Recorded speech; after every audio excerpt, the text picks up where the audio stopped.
La nutrition, une partie intégrante de la prise en charge des malades dans les hôpitaux, constitue l'un de leurs droits fondamentaux. Seulement, cette politique nutritionnelle, pourtant prévue dans les systèmes des soins, a disparu dans la plupart des établissements de santé publique du pays, aux grandes dames des populations. Grégoire Mwanda se souvient encore autrefois. À cette époque, à ce que je sache, il y avait la prise en charge, mais ils se nourrissent eux-mêmes. C'est une préoccupation pour les malades en principe. Donc pour nous, c'est un regret. Voilà pourquoi les gens de temps à autre regrettent beaucoup et viennent difficilement dans cet hôpital. Donc nous manifestons en principe un regret pour ça. Ça fait un moment que nous sommes là à l'hôpital Assisé.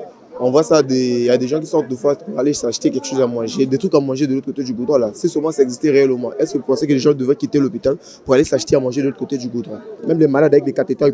Pour ces Ponténégrins, la prise en charge nutritionnelle des patients internés est l'un des déterminants majeurs pour l'amélioration de leur état de santé, mais aussi l'allègement des dépenses pour les gardes malades et leurs familles. C'est très important que les malades soient nourris, parce que je dirais même que non, nourrir une personne, c'est peut-être en une partie liée à la maladie de la personne. Parce qu'une personne, tu ne peux pas prendre les médicaments aujourd'hui, suivre un traitement, sans que tu aies quelque chose à manger dans le ventre. Ça n'a pas de sens. Imagine, tu prends un traitement, à 12 heures ou bien je sais pas. On voit ça souvent avec ceux qui prennent les produits du palu.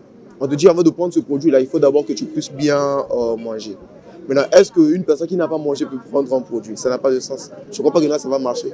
Ou bien le traitement ne va pas avoir d'impact sur le corps de la personne. Psychologiquement, si vous êtes nourri par l'hôpital à un moment à l'autre, mais ça vous diminue les charges, non?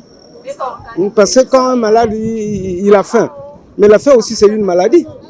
Est-ce que vous comprenez?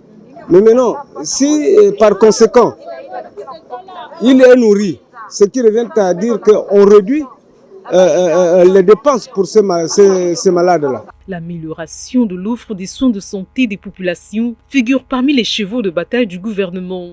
Aussi, les Congolais plaident-ils pour une réinsertion de cette politique favorable aux patients dans le système sanitaire du pays en vue d'une prise en charge complète.